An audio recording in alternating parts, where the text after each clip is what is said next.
你看这个事件的时候呢，你是清清楚楚的了解到它的因果法则的运作。因果法则的运作呢，因缘生因缘灭的过程，它是有的，非常明显的。打你一巴掌就是会痛，你不要说你不痛，不痛是你骗自己。但是痛是一个触觉，在痛的时候你是明相应还是无明相应？无明相应，你这个痛就变成是一个苦恼，受，然后爱取有生老死。明相应的话，无明灭了，行就灭，那你就不被这个痛干扰了。不被干扰的同时呢，你解脱了。这个解脱呢，不是因为你不痛，而是因为你知道这个痛是因缘生灭的过程，它的本性是空的，然后显现为一种现象是无常的，痛会过去。那么谁在痛呢？你说我在痛吗？我为什么忽然间会痛呢？就是因缘，有人刮了你一巴掌。那个人为什么要刮你一巴掌？有很多背后的原因，整个组合起来，有没有一个实体存在呢？没有。有痛的实体存在吗？没有。所以它是有的，但是它不是实有。所以我们说，凡所有相，皆是虚妄。虚妄不是没有，过去性不可得，不是没有过去性，是不可得。这个不可得，所以中文就是这样妙啊！不可得不是没有，你们不要把不可得当作没有，那就大错特错了。怎么会没有呢？过去发生事情，你说没有吗？我们只是不被它干扰，不把它当作是一个轮回的力量，然后不可得，不执着于它，所以无智亦无得，不可得。所以这些你都要很清楚的知道，你参禅才知道你参的是什么，不然的话呢，我们在修什么？我们终极的目标是什么？就是要破这个无明，灭这个无明。然后无明一灭的时候呢，我们见到因果的生灭事项，我们没有被它干扰，因为我们知道它的本性是空。所以很简单的一个例子，如果我告诉你这个是空，你们可能会以为说，我说这个是空是因为里面没有东西，可是呢，里面是有水的，而且这个东西还在的，我告诉你是空，就是表示这个是无常无我的。这个会出现在这边，它之前有很多很多的条件在组合，然后不断的在发生变化的过程，包括原料的来源，这个工厂，这个工人，每一个工人都是一个因缘，他们有他们的家庭背景啊，他有成长的过程啊，这么多的因缘组合出现了这样的一个东西，它现在还在不断的变化的过程，有一天它会消失，但是现在它在不在？在，所以这个存在是存在的，但是它没有自性，所以它是空。那我们要了解这个，你要透彻的了解，而且了解这个呢，不是一种理论上的了解。现在我们很多是从理论上了解，读了很多这些论点，哇，可以分析，可以讲。可是呢，你要是从心里去悟它，所以为什么众生的本性叫做佛性，就是有这个觉的作用。那为什么我们要回到每个这个生命的个体来？因为生命的个体在因缘生灭的过程中，它已经组合了，有生理心理的作用。那么你有你的因缘，别的众生有别的众生的因缘。虽然普遍性我们知道因缘生因缘灭，本性是空，可是呢，在事项显现出来的时候呢，你和我之间只有一种关系的存在，你不能取代我，我也不能代替你。所以解脱生死呢，佛不能帮助任何一个人解脱生死，所以每一个众生他的自性是空，是清净。所以六祖特别这样子说明啊，禅宗特别说明，因为禅宗一定是讲自依止或者法依止，你只有通过自己解脱生死。所以皈依三宝的时候呢，皈依了外在的三宝，不管是事相的三宝啊，事相的有住持三宝，还有这个理性的这个三宝。那住持三宝、四相的三宝，还有十方佛、十方法、十方僧啊。那理性的三宝呢，有佛是指什么呢？就觉悟啊。法是指什么呢？僧是清净，法是正法啊。这个是理性的皈依。那么皈依了这个以后呢，它还是外在的，你必须要用你的心去悟它。自性三宝，自性里面就具有觉，具有正，具有净。律祖坛经就是这么讲。所以它的皈依是皈依自性三宝。为什么呢？因为只有自性三宝你皈依了以后，才能够真正解脱。但是呢，在现象上你不能直接进到那边，因为在智慧上，在知见上你不具备这个条件，它进不去。所以呢，我们要从思想三宝进来。所以我们要皈依住持的三宝。住持三宝里面，释迦牟尼佛佛宝，他告诉我们，因为他觉悟了，他印证了给我们看，通过人修行是可以觉悟成佛的。然后觉悟的是什么道理呢？就是缘起的真理啊。缘起的真理讲的是什么？他一辈子一生就是在说这个法，因缘生因缘灭的法。那么比较深的这些弟子呢来了，佛陀直接告诉他们最深的这个法则；比较浅的就告诉他们一些现象呈现出来的这个因果的道理，鼓励这些弟子呢尽量的止恶行善。到你的条件具备了以后，自净其意，而且要强调自净其意，别人不能帮你净的，所以你的自信清净。所以你看他的思想是连贯的。智者大师在这个六祖在谈这个皈依的时候，他是直接连上去的，所以自意志，所以他讲自信，他用自信这个字眼的时候，不是中观所讲的自信啊。中观所讲的自信呢，指的是一切法的那种自我的一种执着，但是他用的自信是每一个生命个体自己本具的这个性本性。但是这个本性不是在思想以外，还有一个东西叫自性。我们不要以为说有以外，或者是有以内，有一个叫空的本性。我们很多人是这个误解啊，就是说我说这个东西有，实际上就讲这个东西是空。我讲这个东西是空，其实就讲这个东西是有，有和空是一体的，它没有分开，就这个现象显现出来，它就具有一体的这个作用。那么事相显现，我们看它是有，因为它是因缘生，然后因缘灭的过程。那么就是因为因缘生因缘灭，所以它的本性是空。所以在有的时候，你马上你就体会到这个空，那是要用体会的。我们现在讲的时候，就有的这个次第的先后，有次第的先后，我们就造成了一种对立，所以我们就以为说，有是依空而生，叫做无中生有，空中生有，不是有依空立，不是有依空生，不是生出来的。生出来就是还有一个空，然后生出这个有。那立的话，就是两者是一体。我们见到的有，是因为它的本性是空，所以它是依空而立的。两者是从相对的语言上来讲是相对的，但实际上呢，它是一体的，不二的。那么这些呢，你都必须要有一定的知见理解，然后有了这样的一种知见理解的时候呢，我们发现到说，我们还是在迷的状态。为什么还在迷的状态呢？因为我们只能够从相对的角度去看它，我们不能直接用我们的心的这种觉的功能去悟到它，或者是去见到它，所以我们叫明心见性。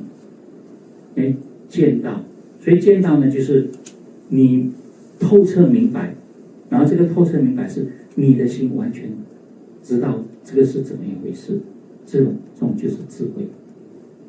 好，那如果你这样子的一个过程，你才真正是从这个生死解脱出来。因为生死是因缘生因缘灭，那么之所以会有生死，就是因为我们错觉了因缘生因缘灭是一种所谓的恒常不变的状态所以我们就执着内在有一个真我，或者是有一个实体在轮回。这个是印度的哲学思想。那佛陀就发现到说，因为这个执着，所以才轮回生死。只要你把这个我见这种错误的知见破了，生死就解脱了。那就这么简单啊！可是这么简单，我们就做不到啊。然后我们为什么做不到呢？因为无明啊，因为迷惑啊。我们也知道是这个状态啊。那有这个状态的话，你要转迷为悟要从无明转为明的话，在我们现有的这个状态里面，你不要再追逐为什么会是这个样子。为什么呢？因缘生因缘灭。你现在显现出来的是什么现象，你接受这个现象，然后再从这个现象现实里面呢，去看到你的心因为迷惑，因为迷，所以你才制造这个轮回。它没有第一念没有第一个从哪里开始，没有。所以无明，我们不要以为无明是叫做一个源头，不是。无明是一种动力而已，它推动你，然后造成你去轮回生死。所以当下是怎么一回事？所以为什么唯识学呢？它在很多人的学习里面，甚至在整个佛教的思想里面很重要，因为它谈的都是现实的从现实的迷才告诉你怎么转迷为悟。所以有什么无从唯识观转第六识为什么妙观察智，然后妙观察嘛，因为第六识是最活跃的，然后从那边呢才能转这个第七识为平等性质。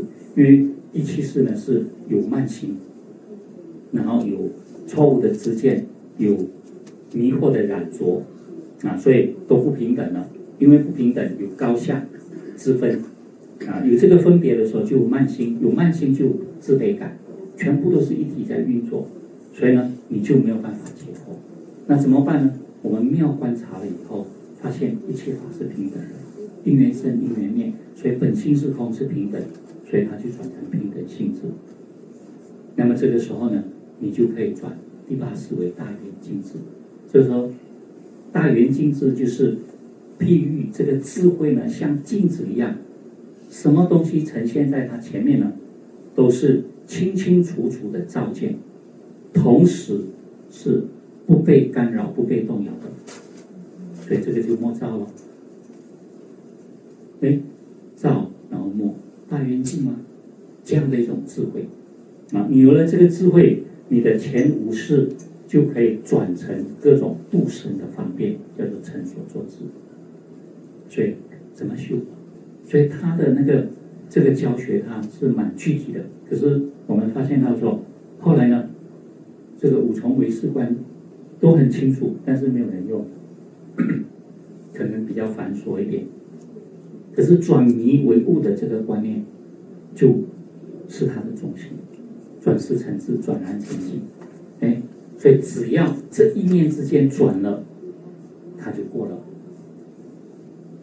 那么这样的一个修行，这样的一种修行，它就是一个方法那么这个方法呢，当然如果我们从一般的角度，就是你要通过禅修。那么禅修之前你要具备什么条件所以你要先有这个正见，然后还有正行。正行里面就包括了正语正业正命然后这个之前有了正见，你一定要有个正当的正确的目标，正思或者正智，或者可以叫正欲就一个明确的目标。我们具备了刚才所提到的这个因缘生因缘灭这个缘起的这个观念的时候呢，我们就会想到要解脱生死你就确定了你终极的目标。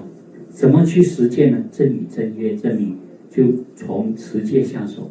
在现实的生活中，我们不要再制造麻烦给自己我们不要以为我们制造麻烦是麻烦别人，我们制造麻烦是给自己的。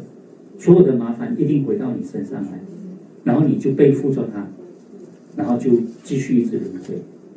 然后你要在正念正定，在正念的保持正念的状态里面，正念是什么呢？安定清明。所有的这个心念心的功能都是在非常清明的状态，都是在安定的状态。然后这样的一种力量，让你真正在清明的状态中见到一切法在因缘生灭的过程中是无常无我的，包括你自己的心，包括你自己本身所有一切生理心理的运作。那么你这样子正定了以后呢，你所证到的见到的就是正见建立起来的这个知见啊。所以你不具备这个知见，你修禅，你没有终极的目标建立。它可以保持一些技巧的运作啊，帮助你保持某种程度的正念，然后呢，解决你日常生活中的一些问题。但是最根本的问题，它就没有办法接触到，而且呢，它伸不进去。伸进去的话呢，你缺少了这个正见，你在知见上不具备这个条件的时候呢，你的这个照的功能不可能发挥啊。因为照呢，一个是当下的因缘是什么，这个是直觉照到，但是照到这个的同时呢，如果你没有见到它的生灭，没有见到它的无常无我的话，你的生死还是继续轮回。所以呢，入定的人他可以完全安定，也有一定程度的这个照。所以默照呢，不要以为说你默照就觉悟了，没有。默照的这个照必须要照见本性空。那么怎么照见呢？就是你的照的功能越来越敏锐。要让你的照的功能这么敏锐的话，它必须要建立在一个非常安定的状态里面，就是默。然后照见什么呢？因为你的心细到说，每一个念在流动，或者是每一个你触到的境在过程中，都看到他们因缘生灭的过程。那么你就悟到无我，无常，无常的话就悟到无我，你就见到它的本性是空。本性空的话呢，因为空，所以没有任何的杂染，因为没有任何的杂染，所以这个本性空也就是清净的。所以我们的心悟到了这个空性的时候呢，心所有的杂染都等于清理掉了，或者心本身就没有这些杂染。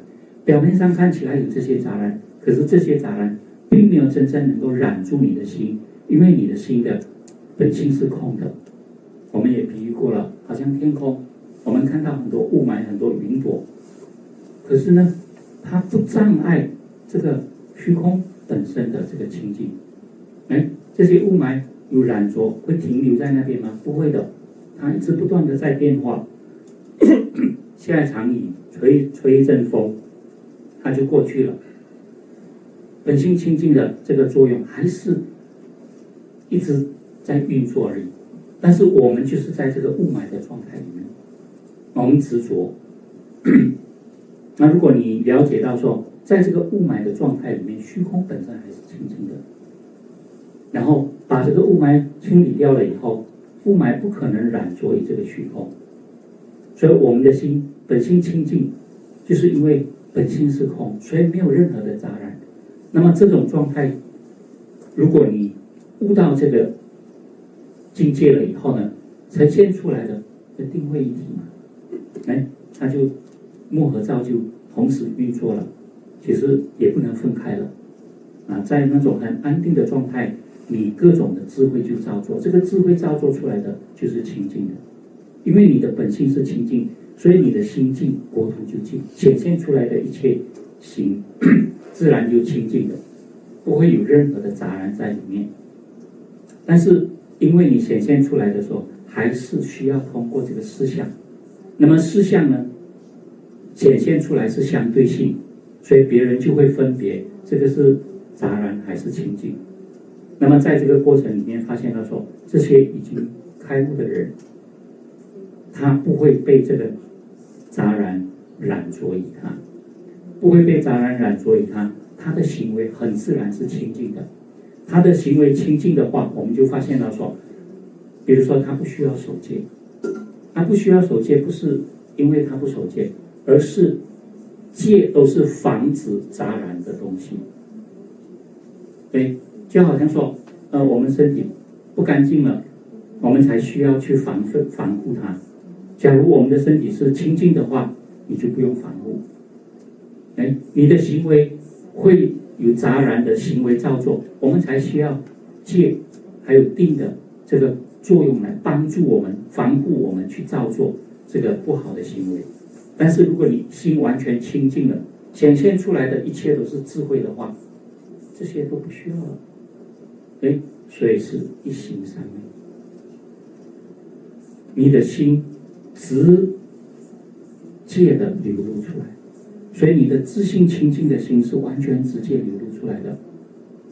我们现在呢是扭曲的，因为呢这个雾霾太重了，没办法直走，因为不知道要撞到哪里去，所以呢我们就要拐来拐去，然后我们才能够看到，或者是才能够把事情做出来，这是我们一般的状态。可是我们知道说，再浓的雾霾它一定会过去。那虚空的本性清净，它就是在你的这些现象，就是你在悟的状态，不是在迷的状态的时候呢，它自然就显现，就是这样。